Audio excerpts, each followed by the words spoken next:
Welcome to Simpler Bible, a daily journey to biblical understanding. Episode 19 today. We are cruising right along. We are in Genesis 40 and 41.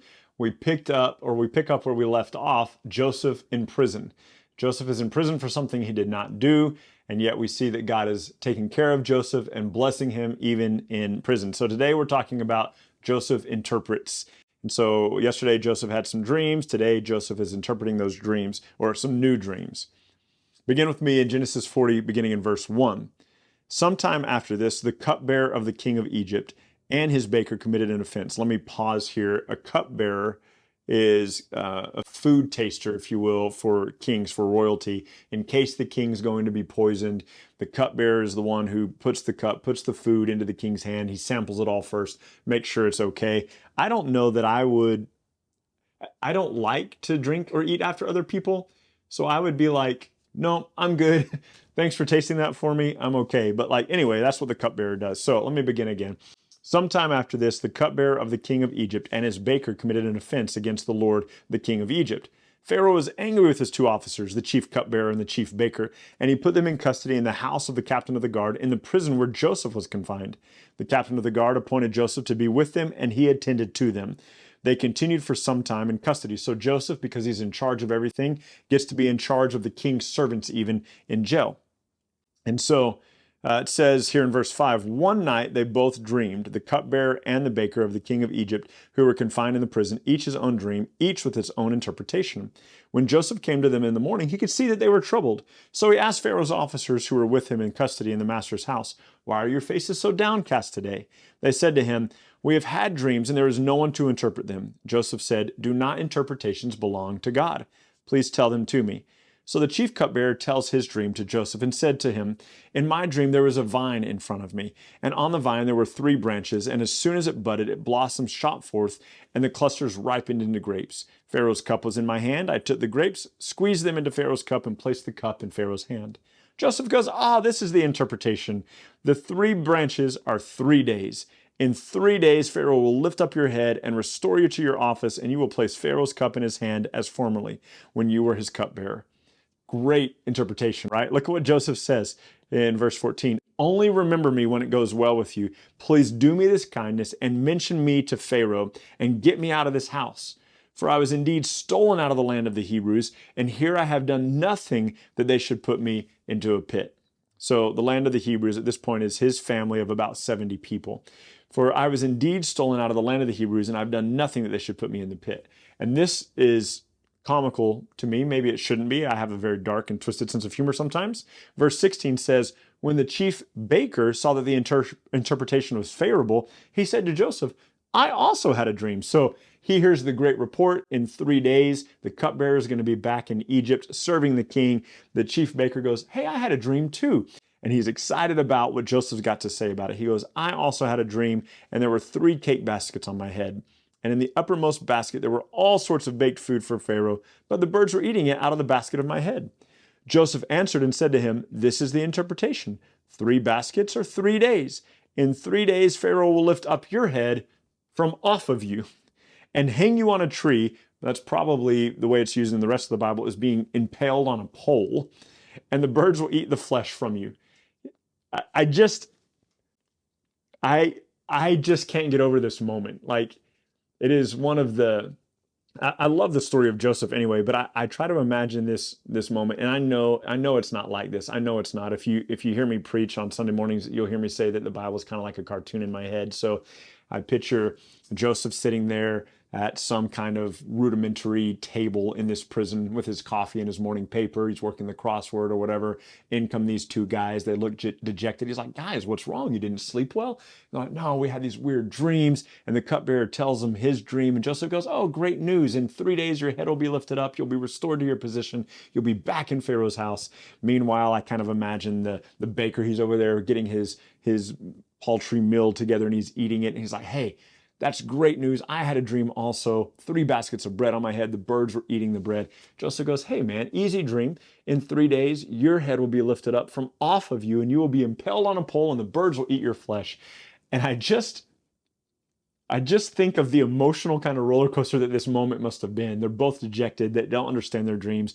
Now the cupbearer is rejoicing that he's going to be restored to his position in 3 days. And then the whole mood is just killed with, oh, and by the way, baker, you're going to die and the birds will eat the flesh from your skin. And it's just a wild moment. And maybe I enjoy it way too much. Verse 20, on the third day, which was Pharaoh's birthday, he made a feast for all of his servants and lifted up the head of the chief cupbearer and the head of the chief baker among his servants. He restored the cupbearer to his position, and he placed the cup in Pharaoh's hand, but he hanged the chief baker as Joseph had interpreted. And then look at this, verse 23. Yet the chief cupbearer did not remember Joseph, but forgot him. How? How in the world? 3 days ago, you had this dream. 3 days ago. On the same day, on Pharaoh's birthday, you and the baker get brought out of prison 3 days later. You get restored to your job. The baker gets killed. And it's not like you forgot that these were your dreams. Like, these were your dreams 3 days ago. It is unfolding in front of you. And you're going, oh my goodness, this is amazing. And you don't think to go, Pharaoh, I got to tell you, man, this was a crazy thing. Let me tell you this story. He forgets. How long does he forget? A day, 2 days, 3 days, a month? No, 2 years. 2 years he forgets. Look at chapter 41, verse 1. The next sentence says, after 2 whole years, Pharaoh dreamed that he was standing by the Nile. Behold, there came up out of the Nile 7 cows, attractive and plump. They fed in the reed grass. After them came 7 other cows, ugly and thin, and they came out of the Nile and stood by the fat, sleek cows on the bank of the Nile. The ugly, thin cows ate up the 7 attractive, plump cows, and Pharaoh awoke. He fell asleep and dreamed a dream a second time. Second time, which means what? It's very important. And behold, 7 ears of grain, plump and good, were growing on one stalk. And behold, after them sprouted 7 ears, or think of corn. It'll help you picture this. So 7 ears of corn, plump and good, were growing on one stalk. After them came 7 ears of corn, thin and blighted by the east wind. The thin ears swallowed up the 7 plump ears. And Pharaoh awoke, and behold, it was just a dream. In the morning his spirit was troubled, and he sent and called for the magicians of Egypt and all the wise men. And Pharaoh told him his dreams, but no one could interpret it to him. Then the chief cupbearer said to Pharaoh, hey, I remembered something. So here's how this is playing out. What's the job of the cupbearer? To bring the food to Pharaoh so that he can make sure he's not poisoned. So here Pharaoh is, he's awake in the morning, he's distressed, he's sitting at breakfast. The cupbearer is bringing him his food. He's calling for all the magicians and all the enchanters and all the wise men of Egypt. He's going, look, guys, I had some wild dreams last night. What does it mean? And no one can tell him. And this is a very similar story to what we'll see in the book of Daniel in years from now. Not literally for us, but in terms of the Bible. The cupbearer goes, so Pharaoh, I just remembered something, and that's verse 9. Verse 10, when Pharaoh was angry with his servants and put me and the chief baker in custody in the house of the captain of guard, we dreamed on the same night 2 dreams, each of us having a dream with his own interpretation. A young Hebrew man was there, a servant of the captain of the guard. When we told him, he interpreted our dreams to us, giving us an interpretation to each man according to his dream. And he interpreted to us, so it came about, I was restored to my office, and the baker was hanged. Pharaoh sent and called Joseph, and they quickly brought him out of the pit. And when he had shaved himself and changed his clothes, he came in before Pharaoh. And Pharaoh said to Joseph, I have had a dream, and there is no one who can interpret it. I have heard that you can hear a dream and interpret it. Joseph said, it is not within me, but God will give Pharaoh a favorable answer. Similar thing to what he said to the 2 men in prison 2 years earlier. So Pharaoh recounts the dreams to Joseph. And then look here at verse 25. Joseph said to Pharaoh, the dreams of Pharaoh are one and the same. God has revealed to Pharaoh what he is about to do. The 7 good cows are 7 years of plenty, and the 7 good ears are 7 years of drought or famine, and the dreams are one and the same. The 7 lean cows and ugly cows that come after them are 7 years, and the 7 empty ears, blighted by the east wind, are also 7 years of famine. It is as I told Pharaoh. God has shown Pharaoh what he is about to do. There will come 7 years of great plenty throughout the land of Egypt, but after them there will arise 7 years of famine, and all the plenty will be forgotten in the land of Egypt. The famine will consume the land, and the plenty will be unknown in the land by reason of the famine that follows, for it will be very severe. And I've been telling you this, so here it is again. The doubling of Pharaoh's dream means that the thing is fixed by God, and God will shortly bring it about. So this doubling of the dream, he had the dream twice. two versions of the same dream so that he would know and understand that what God was about to do, he was going to do quickly. Verse 33, now therefore let Pharaoh select a discerning and wise man, set him over the land of Egypt.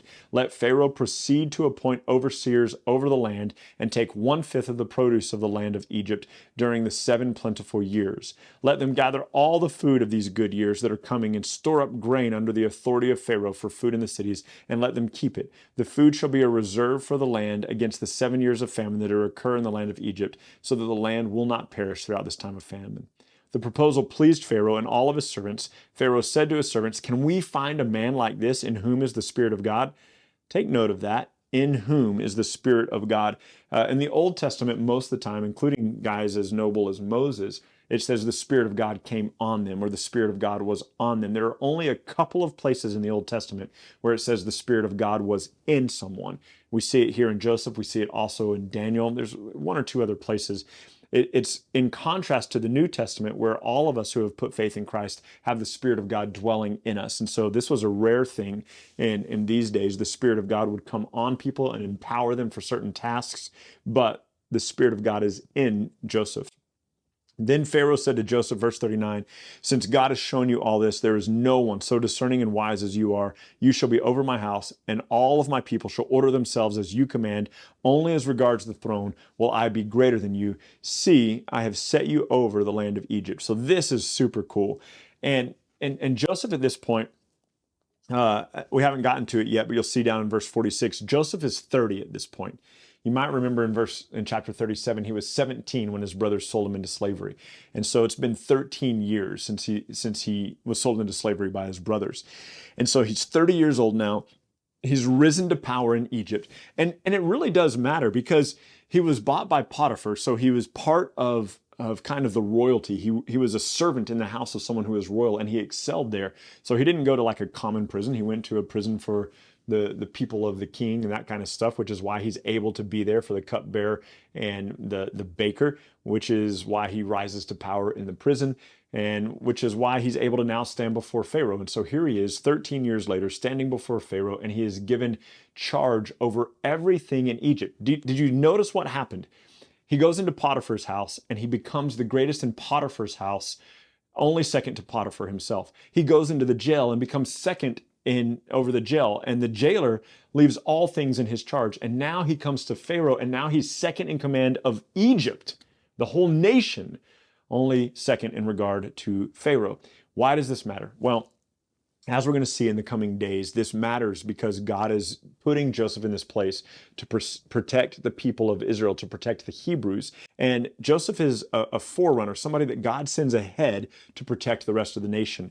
He does the same thing with Moses in Exodus. Moses lives in Pharaoh's palace, is called a son of Pharaoh's daughter. He grows up among the Egyptians, and that is to protect the Israelites. The same thing happens with Daniel in the book of Daniel when he is taken into captivity in Babylon 13 years before the rest of the Jews are brought into Babylon, roughly 13 years, so that he can be in position of power when the Israelites are brought into captivity in Babylon. Or Esther, who becomes queen in the book of Esther, so that she can protect the Israelites. So God is constantly putting people like Joseph, Moses, Daniel, Esther, he's putting them ahead of time in positions of authority so that they can preserve and protect the nation that God made a covenant to Abraham about.